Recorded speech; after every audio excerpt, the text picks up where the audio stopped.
486 menit. Selain itu juga di sini dilakukan pendataan dari hasil produksi part BMC dengan satuan pieces. Kemudian di sini yang terakhir adalah data breakdown setup mesin, kemudian setup mesin.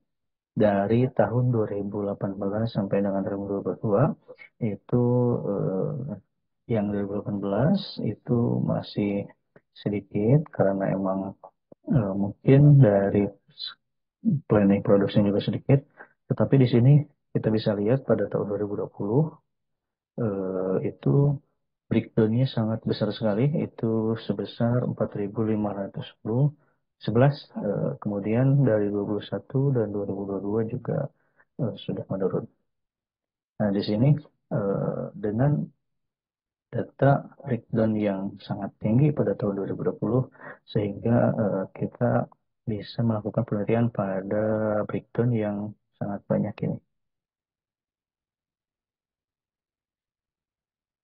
Kemudian untuk hasil OII pada tahun 2018 sampai dengan 2022, di sini kita bisa lihat yang pertama sudah didapatkan mengenai available rate, kemudian reject part, kemudian dari performance rate yang terakhir itu OII. Untuk daily availability rate di sini dengan standar minimal 90%. Kita bisa lihat di sini sudah masuk standar dan melebihi eh, batas minimal dari availability sendiri.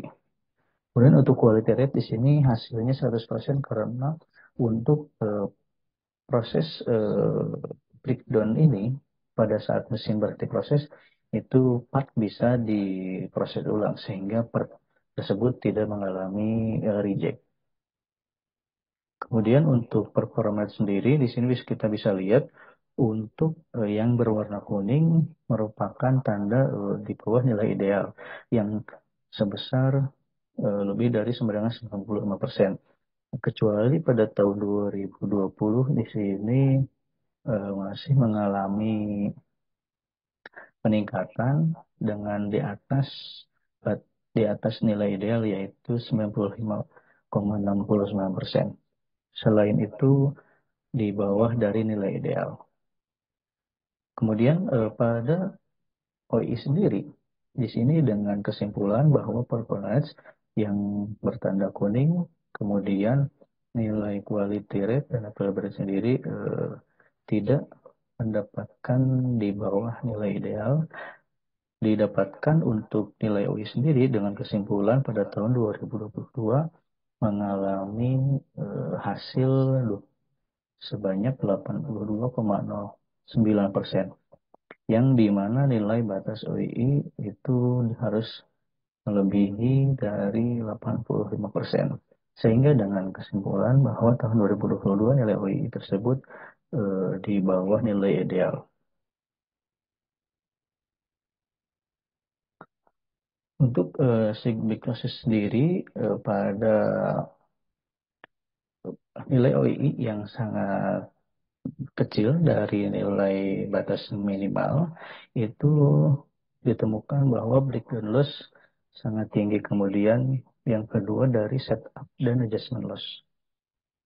Kemudian di sini untuk penilaian dari RPN sendiri itu sudah dikumpulkan dari berbagai macam kategori. Yang pertama di sini ada kesalahan penanganan dalam perbaikan, kemudian kurangnya teliti pada saat perbaikan, kemudian kurang disiplin dalam penanganan perbaikan, kemudian setup jig yang tidak benar, kemudian hasil pembersihan jig kurang bersih.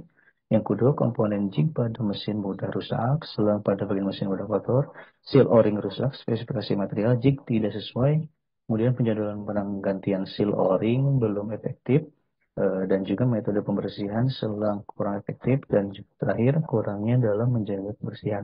Di sini terdapat marking kuning yang merupakan nilai yang paling tinggi, sehingga eh, dihasilkan tiga faktor yang berpengaruh dalam breakdown loss sendiri, yaitu yang pertama selang pada mesin mudah kotor, kemudian penjadwalan penggantian seal o-ring belum efektif, dan yang terakhir adalah metode pembersihan selang kurang efektif.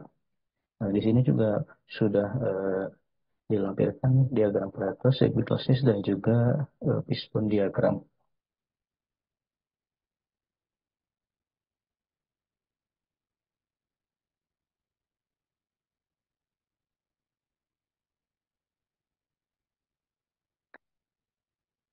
Di sini terdapat beberapa usulan perbaikan berdasarkan dari fishbone diagram yang pertama, yaitu dari faktor manusia, kemudian dari faktor mesin, kemudian dari material, kemudian dari metode, kemudian yang terakhir dari faktor lingkungan.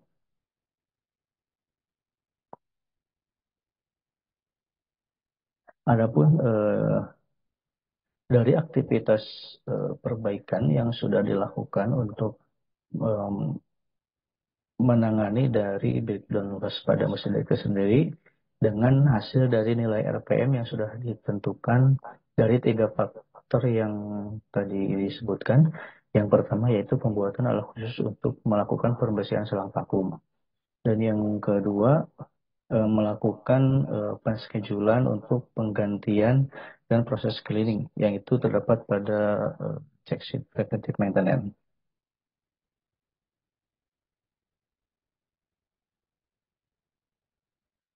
Kemudian untuk hasil evaluasi before dan after improvement yaitu perbandingan waktu line stop pada tahun 2022 dengan tahun 2023. Di sini bisa dilihat dengan hasil dari line stop 2023 itu lebih sedikit dibandingkan pada tahun 2022. Sehingga untuk presentasi OI dalam kurun waktu 6 tahun eh, yang sebelumnya pada tahun 2022 itu nilai OI sebesar 82,09% yang merupakan berada di bawah batas nilai ideal. Sehingga pada tahun 2023 setelah dilakukannya perbaikan untuk nilai OI sendiri sudah meningkat sebesar 88,56%. Kemudian di sini keterangan lebih detail mengenai available rate, performance rate, dan quality rate. Kemudian hasil OI tersebut sebesar 88,56%. Sehingga dengan dihasilkannya peningkatan pada nilai OI ini sendiri, bahwa perbaikan dari yang dilakukan pada mesin Dextra dilakukan sudah berhasil. Untuk kesimpulan yang dapat dikeluarkan penulis berdasarkan hasil dari penelitian tersebut adalah dengan ditetapkannya analisis atau fundamental disebutkan bahwa eh, nyatanya pada mesin tester di line assembling terdapat nilai breakdown yang masih tinggi sehingga nilai kinerja mesin tersebut kurang efektif. Akan tetapi dengan dilakukannya perbaikan yang sebelumnya mengalami penurunan pada nilai UI, setelah dilakukannya perbaikan maka hasil dari nilai UI tersebut sudah meningkat kembali sehingga efektivitas dari mesin tersebut sudah dikatakan membaik. Adapun saran yang dilakukan yang dapat diberikan terhadap penulis adalah sebagai berikut.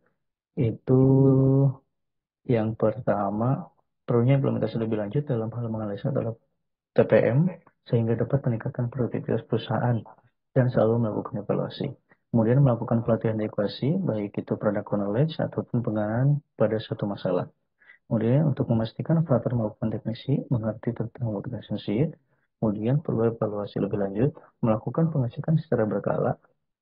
Kemudian yang terakhir adalah kesadaran tinggi akan kebersihan dalam menjaga kualitas mesin produk. Terima kasih.